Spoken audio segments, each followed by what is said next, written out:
नमस्कार, आप देख रहे हैं दैनिक जनतक। छत्तीसगढ़ में जैसे ही पंडित धीरेन्द्र कृष्ण शास्त्री के कदम पड़े, छत्तीसगढ़ की राजनीति अब गर्मा गई है। छत्तीसगढ़ में सियासी भूचाल आ चुका है। सब तरफ दोनों ही पक्ष और विपक्ष में वार पलटवार किया जा रहा है। जैसे ही पंडित धीरेन्द्र कृष्ण शास्त्री आए, रायपुर एयरपोर्ट पर ही बवाल मच गया, क्योंकि सरकारी वाहन से वो रायपुर पहुंचे थे। और इसके साथ ही बात करें उनके आने से पहले भिलाई दुर्ग में, यानी कि दुर्ग जिले में पंडित प्रदीप मिश्रा कथा कह रहे थे, और वहीं पंडित धीरेन्द्र कृष्ण शास्त्री अभी आए भी नहीं थे। उसी समय पूर्व मुख्यमंत्री भूपेश बघेल का बयान आया, जिसमें उन्होंने कहा कि ये जो बाबा है ये जो टोटका बताते हैं, आम लोगों का भला हो ना हो लेकिन इनका घर जरूर भर रहा है, ये छत्तीसगढ़ में पैसे बटोरने के लिए आते हैं, ऐसा विवादित बयान आया। और उसके बाद सांसद विजय बघेल ने इस पर प्रतिक्रिया दी कि भूपेश बघेल जो है अपनी पिता के राह पर कहीं ना कहीं चले गए हैं। उनकी ही सरकार में उनके पिता को जेल हुआ था और अब फिर से इनका भी उसी रास्ते पे चलते हुए ये नज़र आ रहे हैं। अब ये बवाल है, ये बढ़ता ही जा रहा है। जिसके बाद पंडित धीरेन्द्र कृष्ण शास्त्री भिलाई आए और भिलाई में उन्होंने एक प्रेस वार्ता में कहा कि मैं हनुमान कथा का प्रचार करता हूँ, धर्म का प्रचार करता हूँ, भक्तों को जोड़ने का काम करता हूँ, और जिसे ये अंधविश्वास लगता है उन्हें देश छोड़ देना चाहिए। अब इस देश छोड़ देने वाले बयान पर भी भूपेश बघेल भड़के। मुगलों के शासनकाल में हिंदू ज्यादा सुरक्षित थे वर्तमान समय में, और केवल हिंदू राष्ट्र भोग प्रचार 3 बार सत्ता में बीजेपी आ गई। क्या कहेंगे इसमें?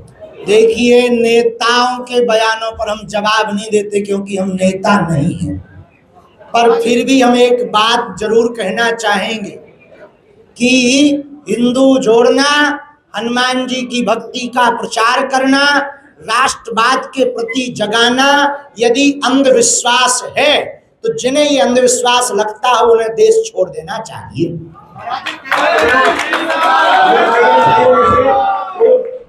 वहीं देश छोड़ देने वाले बयान पर पूर्व मुख्यमंत्री भूपेश बघेल का पलटवार सामने आया है।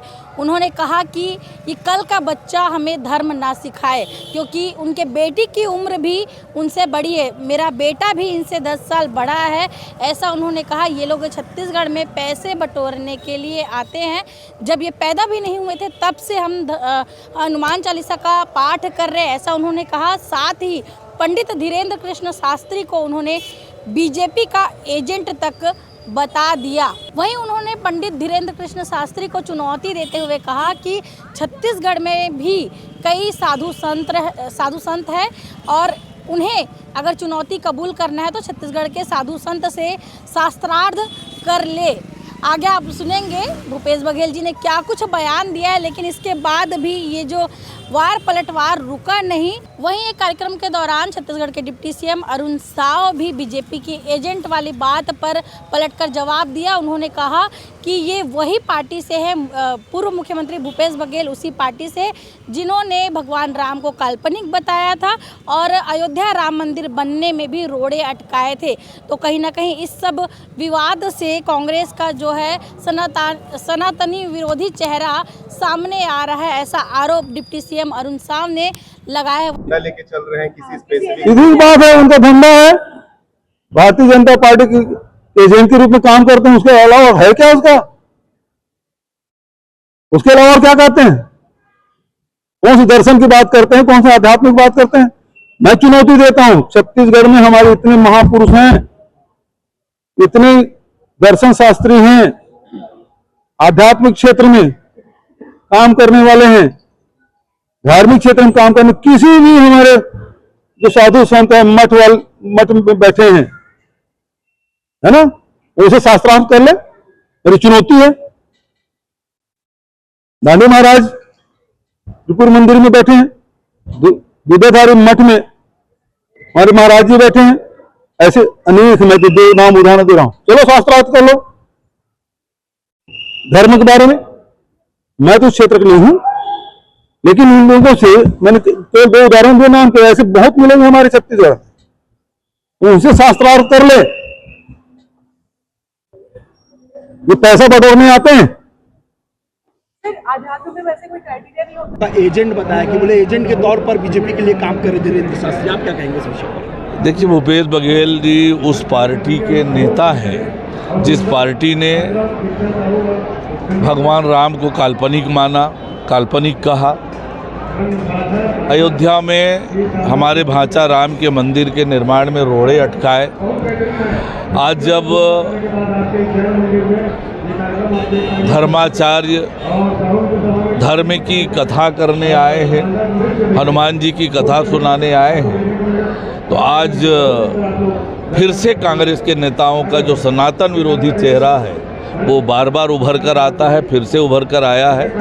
ये उनके मन में जो सनातन के प्रति घृणा है, भाव है, वही परिलक्षित हो रहा है।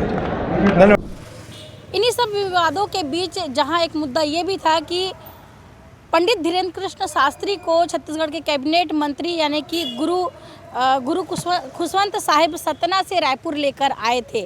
अब उन्हें ये बताया जा रहा है कि बागेश्वर सरकार के लिए ही उन्हें वहां पर भेजा गया था और ये पूरा मामला फिर विवाद पकड़ रहा था। वहीं कथा के चौथे दिन यहां पंडाल में मंच से छत्तीसगढ़ के गृह मंत्री विजय शर्मा ने एक बड़ा बयान दे दिया, जहां उन्होंने कहा कि जहां लाखों लोगों की श्रद्धा का केंद्र पंडित धीरेन्द्र कृष्ण शास्त्री है, ऐसे व्यक्ति को, ऐसे धर्म के केंद्र रखने वाले व्यक्ति को हम अपने पलकों पर, अपने कंधों पर भी बिठा कर लाएंगे। बोले बागेश्वर धाम की पूजनीय पंडित धीरेन्द्र कृष्ण शास्त्री जी महाराज बागेश्वर धाम से चलकर हम सबके बीच में विराजे हैं। मैं छत्तीसगढ़ की पावन धरा में समूचे छत्तीसगढ़ की ओर से और विष्णुदेव साई जी की सरकार की ओर से भी बाबा के चरणों में, पंडित धीरेन्द्र कृष्ण शास्त्री जी महाराज के चरणों में नमन करते हुए उनका अभिनंदन करता हूं, उनका स्वागत करता हूं, उनको हृदय से प्रणाम करता हूं।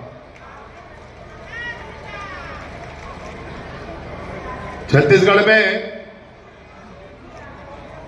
पूजनीय महाराज जी के आगमन से कुछ बातें चर्चा में हैं। मैं बड़ी स्पष्टता के साथ ये कहना चाहता हूं कि पूजनीय महाराज जी की यात्राओं में मैं गया हूं। महाराज जी के पूर्व में छत्तीसगढ़ में आगमन हुए हैं, उन कार्यक्रमों में भी मैं रहा हूं। मैंने करीब से सब कुछ देखा है।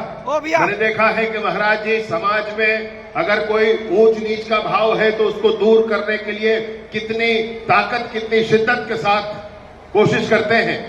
मैंने देखा है कि समाज में समरूपता आए, सब एक साथ मिलकर आगे बढ़े, हमारा समूचा देश आगे बढ़े, सनातनी मान बिंदु प्रतिष्ठित हो, इसके लिए महाराज जी प्राणपण से काम करते हैं। मैंने महाराज जी की यात्रा में महाराज जी के पैरों में छाले देखे हैं और उसके बाद भी उनकी गति नहीं रुकी है। इस बात को मैं देख कर आया हूं मेरे दोस्त। मैं कहना चाहता हूं, ऊट पटांग बात करने वालों को इस बात को समझना होगा कि इतनी बड़ी जनता जिनके श्रद्धा के केंद्र पंडित धीरेन्द्र कृष्ण शास्त्री जी है, तो वो जब आना चाहेंगे छत्तीसगढ़ तो हम अपने कंधे में बिठा कर लाएंगे, अपनी पलकों में बिठा कर लाएंगे। इसमें किसी को कोई संशय नहीं होना चाहिए। और जो कोई सोचने वाले हैं, जो ऐसा कहने वाले हैं, उनको हम सब की तरफ से, मैं अकेला क्या हूं, मैं कुछ नहीं हूं, हम सब जितने साथी यहां बैठे हैं, माताएं बहनें बैठी हैं, हमारे साथी बैठे हैं, उन सब की तरफ से स्पष्ट संदेश है कि करोड़ों करोड़, लाखों लाख छत्तीसगढ़ की जनता इस बात के लिए स्पष्टता है कि महाराज जी का आगमन छत्तीसगढ़ में बार बार होना ही चाहिए। उनका आशीर्वाद हम सबको बार बार प्राप्त होना ही चाहिए, उनका मार्गदर्शन हम सबको बार बार प्राप्त होना ही चाहिए। मैं उनसे पुनः पुनः निवेदन करते हुए कि आप बार बार छत्तीसगढ़ आने का आपका अभियान हो। छत्तीसगढ़ में जैसे नक्सलिज्म के समापन के लिए संकल्प लेकर के आने वाले 3 महीनों में ही सशस्त्र नक्सलिज्म छत्तीसगढ़ से समाप्त हो जाए, इसके लिए सब काम कर रहे हैं। उस पर भी महाराज जी की चिंता अनवरत बनी रहती है, उस पर भी महाराज जी का मार्गदर्शन अनवरत बना रहता है। मैं उस अभियान के उपरांत भी पुनः महाराज जी का आगमन हो, इस प्रार्थना के साथ आप सबको प्रणाम करते हुए आज के कार्यक्रम में बड़े ही विशिष्ट लोग हम सबके बीच में विराजमान हैं। दीदी सरोज पांडे जी यही हैं, और साथ ही साथ संतोष पांडे जी, सांसद राजनांदगांव से, आदरणीय धर्मलाल कौशिक जी, ऐसे सारे महानुभाव आज के कार्यक्रम में उपस्थित हैं। सबको प्रणाम करते हुए पुनः बागेश्वर धाम के पावन चरणों में प्रणाम करते हुए अपनी बात समाप्त करता हूं। बहुत बहुत धन्यवाद। धन्यवाद। आप देख रहे हैं दैनिक चिंतक। आगे की अपडेट के लिए बने रहे हमारे साथ। हमारे चैनल को लाइक, सब्सक्राइब और शेयर करना ना भूलें।